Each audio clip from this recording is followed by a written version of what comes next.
Olá, pessoal. Na nossa aula de anatomia de hoje, vamos falar um pouco sobre o sistema digestório. Para entendermos melhor um pouco sobre o sistema digestório, a gente vai abordar alguns conceitos básicos, dentre eles nutrição e alimentação. Nutrição é a ciência que estuda os processos relacionados à obtenção de nutrientes. Esse processo que é necessário para a manutenção de nossas funções corporais. E a alimentação, por sua vez, é um conjunto de hábitos e de substâncias utilizadas não somente para a nutrição, mas como elementos de cultura, saúde, alimentação típica de determinada região ou de determinado grupo.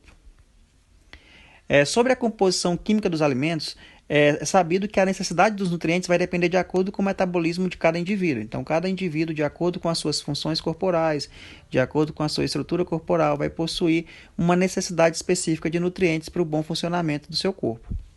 Então, a energia contida nos alimentos, ela é medida em quilocaloria.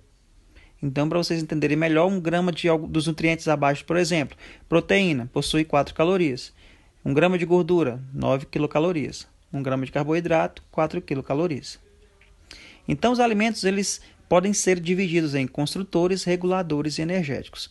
Os alimentos construtores, então, são aqueles dotados de proteínas. Aí temos queijos, derivados do leite, carnes bovinas, carne de peixe. Os alimentos reguladores são frutas, verduras, legumes. E os alimentos energéticos são aqueles que possuem grandes quantidades de carboidrato, amido, como óleos em geral, tubérculos, milhos, etc.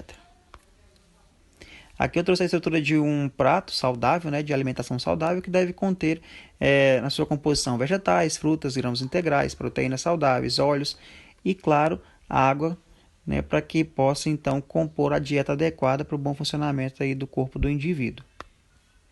A digestão, por sua vez, ela é a quebra do alimento em partículas menores para os nutrientes serem absorvidos.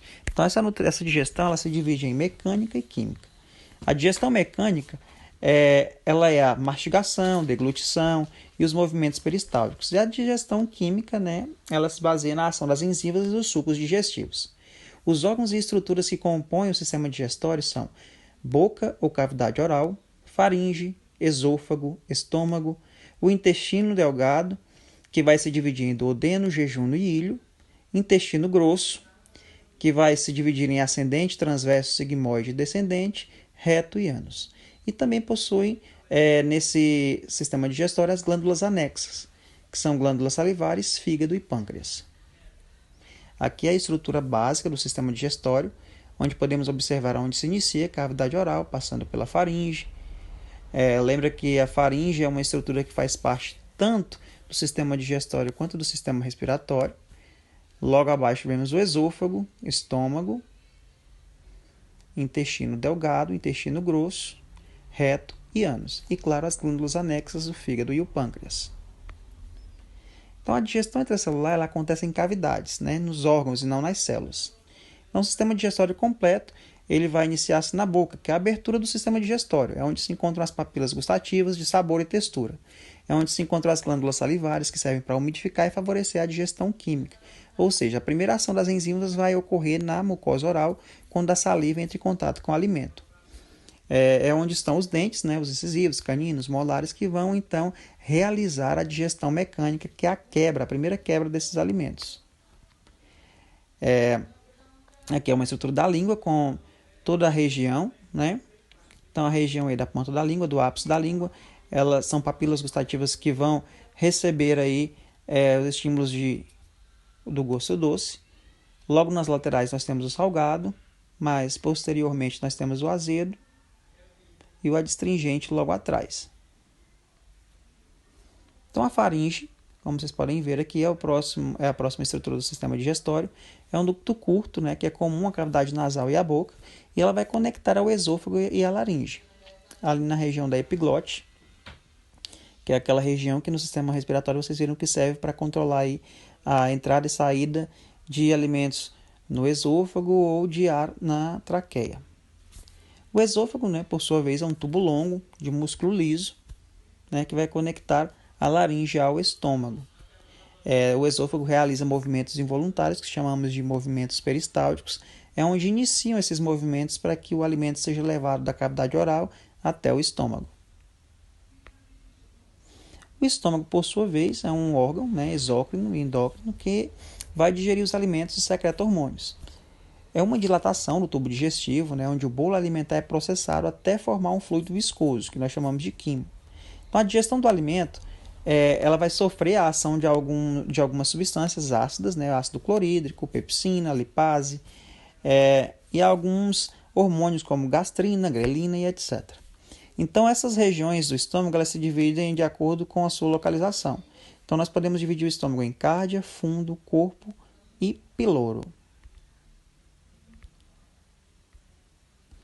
Aqui nós podemos observar essa região feita um corte transversal no estômago, onde a primeira parte, aí, que é o esfíncter que vai dividir o esôfago do estômago, nós chamamos de cárdia. Logo, nós temos essa porção superior do estômago que nós chamamos de fundo, a porção média nós chamamos de corpo, e a porção que vai conectar o estômago ao intestino delgado nós chamamos de antro ou piloro. Então, o estômago ele possui algumas funções. A primeira delas é a produção do suco gástrico, né, que é uma composição ácida que vai realizar o início da digestão das proteínas, né, através da pepsina também. O estômago ele tem uma capacidade de aproximadamente 1,5 litro de comida, né? O quimo ele não sai de uma só vez, ele é controlado aí pelas válvulas, ele vai entrando devagar pela cárdia e ao sair, quem controla essa saída é a válvula pilórica. Logo nós temos o intestino delgado, né? O intestino delgado vai produzir aí o suco entérico, que vai quebrar proteínas, carboidratos, lipídios. O duodeno é a porção aí, intermediária desse intestino delgado, possui aproximadamente aí 30 centímetros. Né? A primeira porção aí, no duodeno, ele vai conectar o fígado e a bile, né? O pâncreas e o suco pancreático. E se tirar o duodeno, é claro que não existe mais digestão no intestino, é onde ocorre a maior parte da digestão. O jejum e o ilho são as outras duas partes que vão compor o intestino delgado e também vão participar na absorção de micronutrientes. Aqui nós temos fígado e vesícula biliar. Então o fígado ele vai produzir a bile, né, e a vesícula biliar vai armazenar essa bile.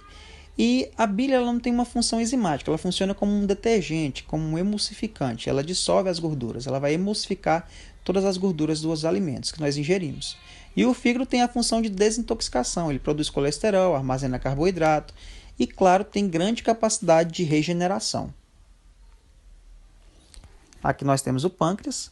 O pâncreas ele produz o suco pancreático, ataca os carboidratos, proteínas, lipídios, produz a amilase pancreática, tripsina, lipase pancreática, além da produção de insulina, que é um hormônio que vai atuar aí na quebra das glicoses na corrente sanguínea. O intestino grosso, né, tem esse formato sinuoso, como vocês podem ver na figura ao lado. Ele vai possuir a função da absorção de águas e sais minerais e tudo aquilo que não foi digerido, né, no intestino delgado. E, claro, aquilo que não se quer mais vai sendo eliminado, né, vai sendo eliminado em forma de fezes, ou seja, a produção das fezes acontece no intestino grosso. Esse intestino grosso ele vai terminar no reto, né, onde vai ser armazenado o bolo fecal. E vai finalizar no ânus, onde através de movimentos voluntários a válvula anal, o esfíncter anal, vai eliminar esse bolo fecal, que são as fezes. Aqui é a estrutura básica do sistema digestório, mais uma vez para vocês, com todos os nomes dos órgãos. Só para a gente resumir um pouco. A boca, mais uma vez, ingestão do alimento, mastigação, lubrificação do alimento, deglutição do mesmo, e é onde ocorre a primeira etapa da digestão química. Então, aí nós temos algumas funções nessa língua, né? Gustação, o doce, o azedo, o amargo. Então, aqui nós temos os locais específicos de receptores para cada um dos sabores, doce, salgado, ácido e amargo. Lateralmente, essa região da mucosa oral, nós temos as glândulas salivares. Nós temos um par de parótidas, um par de sublinguais e um par de submandibulares. Elas vão produzir a saliva, que vai atuar aí no envolvimento desse alimento e produzir algumas enzimas, no caso, né, a amilase salivar, que vai aí começar a digestão química desse alimento. Então, aí nós temos a faringe, como eu já falei para vocês, um canal que é comum, sistema digestório e respiratório, né? Nasofaringe, laringofaringe, orofaringe. Ela possui algumas estruturas linfóides, né? Que são as amígdalas e os adenoides, e ela ajuda no processo de deglutição.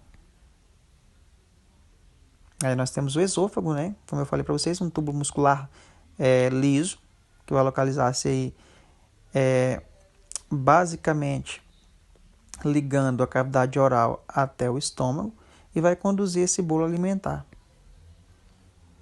Então, mais uma vez o estômago para vocês. Essa bolsa musculosa, né, localizada do lado esquerdo do abdômen, armazenando os alimentos e absorvendo algumas das substâncias, onde ocorre a segunda etapa da digestão química através da produção daquelas substâncias ácidas que eu falei anteriormente. Aí nós temos as partes do estômago, né, a cárdia, que é o esfíncter inicial, o fundo, parte intermediária, que é o corpo, e o piloro, que é a região que vai entrar em contato aí com o duodeno, que é a primeira porção do intestino delgado. Mais uma vez o pâncreas, né, glândula mista, aproximadamente de 15 centímetros de comprimento, vai produzir algumas das substâncias que eu falei anteriormente. E o fígado, que é a mais volumosa de todas as vísceras, né? A produção da bile, armazenamento de ferro, vitaminas, realização de glicogênese, né? Glicogenólise e glicogênese, o metabolismo dos lipídios, síntese de diversas proteínas plasmáticas e, claro, vai participar aí na desintoxicação do organismo. Aqui a vesícula biliar, que vai ter a função primordial de armazenar a bile e secretar, quando for preciso, a emulsificação das gorduras. Aí nós temos o intestino delgado, que vai se dividir em duodeno, jejuno e ilho. Então é um órgão muscular oco, né, membranoso, localizado na cavidade abdominal, divide-se em duodeno, jejuno e ilho, como eu já falei para vocês. É onde ocorre a terceira etapa da digestão química. Então a primeira ocorre na boca, a segunda no estômago e a terceira no intestino delgado. Né, o terceiro epitélio revestido de microvilosidades que são responsáveis aí pela absorção dos nutrientes. Intestino grosso ele vai se dividir em cólon ascendente, cólon transverso e cólon descendente, como podemos ver aqui. Nós temos um órgão, né, involutivo no início do intestino grosso que chamamos de apêndice vermiforme ou apêndice vermicular, que é essa continuação do intestino grosso. Logo nós temos na região final do intestino grosso o cólon sigmoide e o reto. Então esse intestino grosso ele é a última porção do sistema digestório, né? Um tubo muscular que tem a parede mais espessa que o intestino delgado, né? Ele vai ter essas divisões aí de apêndice, seco, cólon ascendente, cólon transverso, cólon descendente, sigmoide, reto e ânus. Então ele vai reabsorver a água e sais minerais, né? A síntese de algumas vitaminas como vitamina K, vitamina B2, por ação microbiana, e a formação então do bolo fecal para ser eliminado, né, que são as fezes no caso. Então os alimentos eles sofrem a digestão em uma ação mecânica e uma ação química, que são aqueles dois tipos de digestão que eu falei para vocês. Então a ação mecânica ela é controlada pelos estímulos nervosos, né, que é desenvolvida pela língua, pelos dentes, pelos movimentos peristálticos, que vai ocorrer né, ao longo do tubo digestivo. E a ação química é aquela controlada pelos hormônios, pelos sucos digestivos, né, onde serão produzidos aí pelos diferentes órgãos do sistema digestivo. E esses sucos eles possuem, em sua maioria, enzimas digestivas que vão ser chamadas de hidrolases, né, uma vez que catalisam reações químicas da hidrólise.